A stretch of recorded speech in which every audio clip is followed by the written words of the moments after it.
Radhe Radhe friends, जय Shri Krishna. Veena Deepak Soni YouTube channel में आप सभी का स्वागत है। फ्रेंड्स, आज की वीडियो में हम आपके लिए लेकर आए हैं पुरुषोत्तम महीने की कहानी। यह कहानी पुरुषोत्तम मास में प्रतिदिन सुनी चाहिए। यदि आपने अधिक मास स्नान किया है तो पूजा करने के बाद यह कहानी जरूर सुने।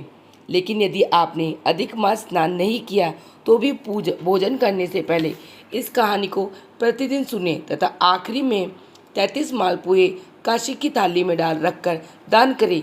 इतना सा कर लेने पर भी अधिक मास स्नान का फल आप लोगों को मिल जाएगा। तो आइए सुनते हैं पुरुषोत्तम मास यानी अधिक मास की कहानी। एक राजा था, उसकी दो रानियां थी, एक सुहागन और दूसरी दुहागन। मतलब एक रानी को राजा बहुत प्यार करता था और उसे महलों में रखता था, और दूसरी रानी से ना तो बोलता था और न ही प्यार करता था। वह रानी महल के नीचे बने कमरे में रहती थी। बड़ी रानी सोचती थी कि राजा ने दूसरी शादी कर ली है तो मेरा मान सम्मान कम हो जाएगा, इसलिए बड़ी रानी छोटी रानी के विरुद्ध राजा को हमेशा भड़काती रहती थी। तो राजा ने छोटी रानी को महल से निकाल दिया था। अब बड़ी रानी बहुत खुश रहती थी। छोटी रानी हमेशा पूजा पाठ, सत्संग, कीर्तन, हवन, व्रत, उपवास, कथा, भागवत आदि धार्मिक कार्य करती रहती थी। यह देखकर बड़ी रानी सोचती थी कि यह सब राजा को वश में करने के लिए करती होगी, इसीलिए वह बहुत चिढ़ती थी।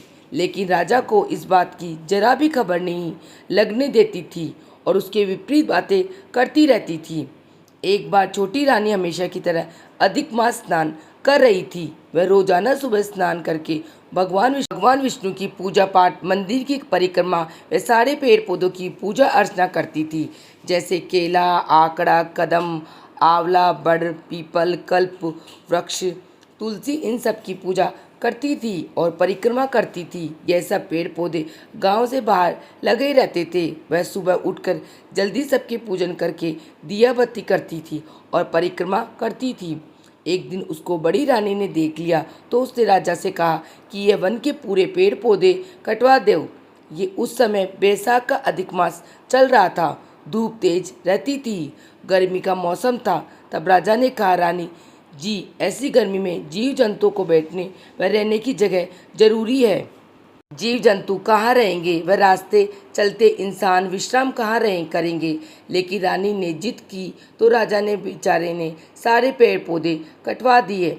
अब सब जीव जंतु, पशु पक्षी परेशान रहने लगे और छोटी रानी भी बहुत परेशान हो गई।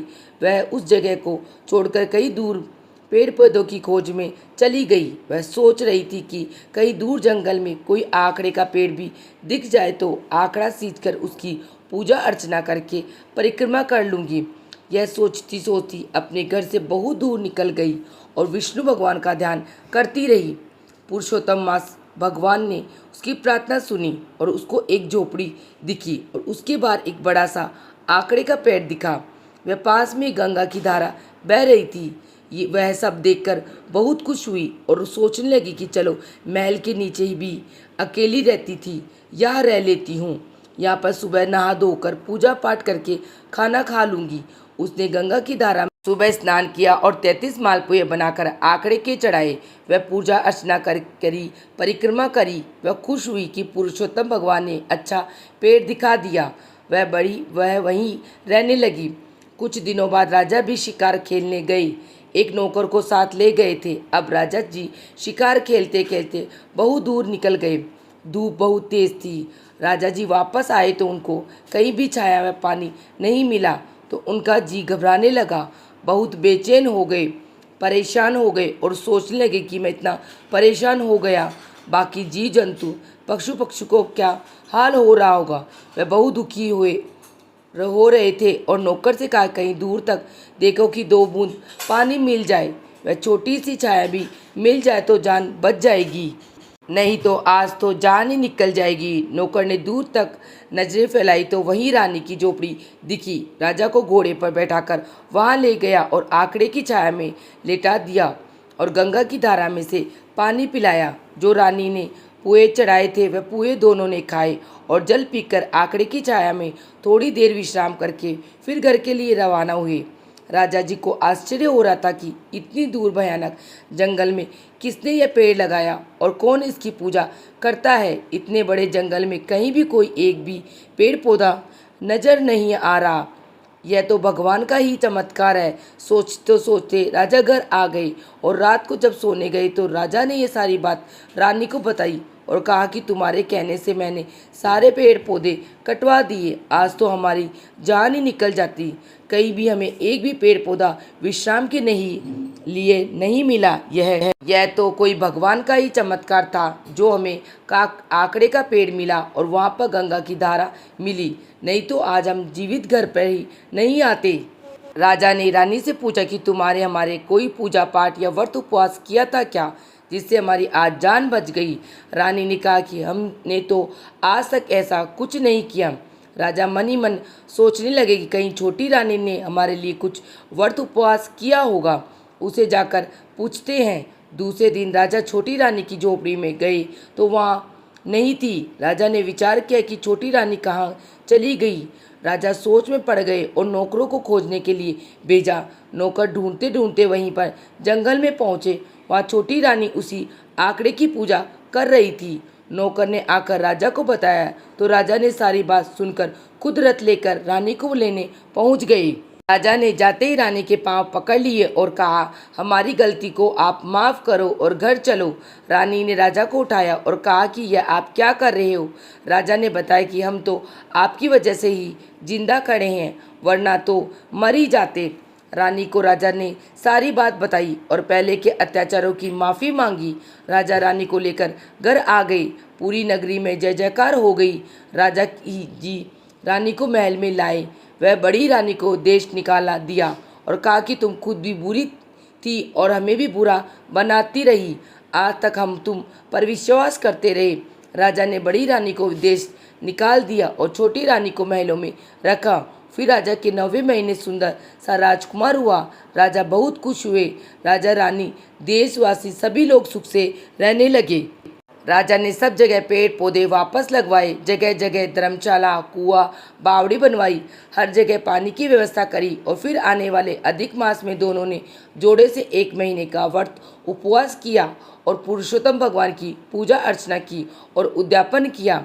ब्राह्मण को भोजन कराया, सोना चांदी वस्त्र आभूषण अन्न धन गो आदि सब दान किया। हे पुरुषोत्तम भगवान, जैसे राजा की जान बचाई वह रानी को वापस सम्मान दिया, पुत्र दिया, वैसे सबकी मनोकामना पूरी करना।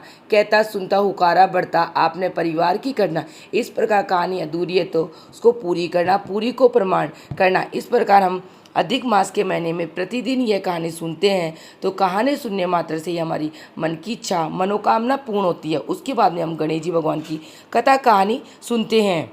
एक बुढ़िया माई थी, वह बहुत ही गरीब और अंधी थी। उसके एक बेटा बहू थे। वह सदैव गणेश जी भगवान की पूजा अर्चना किया करती थी। एक दिन गणेश जी भगवान प्रकट होकर उस बुढ़िया माई से बोले, हे बुढ़िया माई, आज तू चाहे सो मुझसे मांग ले।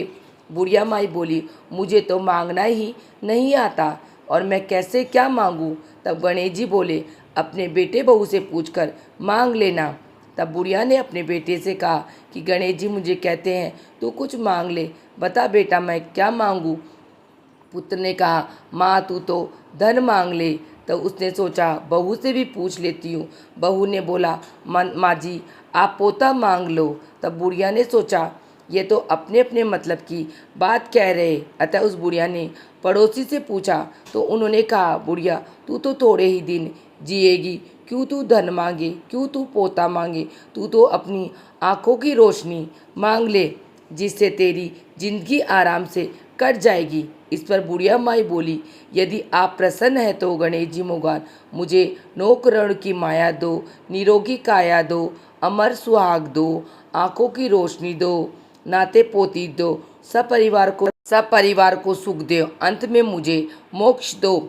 यह सुनकर तब गणेश जी बोले, बुढ़िया माई तूने तो हमें ठग लिया, फिर भी जो तूने मांगा है वचन के अनुसार सब तुझे मिलेगा। और यह कहकर गणेश जी भगवान अंतर्ध्यान हो गए। उधर बुढ़िया माई ने जो जो कुछ मांगा था वह सब कुछ मिल गया। हे गणेश जी महाराज, जैसे आपने बुढ़िया माई को दिया वैसे हम सबको दिन था, कहता सुनता उकारा बढ़ता, आप ना परिवार कर न दीजिए। कहानी अधूरी है तो उसको पूरी करना, पूरी को प्रमाण करना। इस प्रकार गणेश जी भगवान की कथा कहानी भी समाप्त होती है। अगर आप अधिक मास स्नान कर रहे हो और नहीं भी कर रहे हो तो अधिक मास के महीने में ये कहानी हम सुनते हैं बड़ी श्रद्धा और भक्ति के साथ, तो हमारी भगवान पुरुषोत्तम हमारी मन की इच्छा मनोकामना अवश्य पूर्ण करते हैं। तो आप सबको मेरी कहानी कैसी लगी मुझे कमेंट बॉक्स में जय श्री कृष्णा या जय पुरुषोत्तम भगवान लिख के ज़रूर बताना। और मेरा वीडियो आप लोगों के लिए थोड़ा सा भी यूज़फुल है तो प्लीज़ वीडियो को लाइक कर लेना और चैनल को सब्सक्राइब करना। फिर मिलते हैं किसी और वीडियो में, तब तक के लिए राधे राधे फ्रेंड, जय श्री कृष्णा।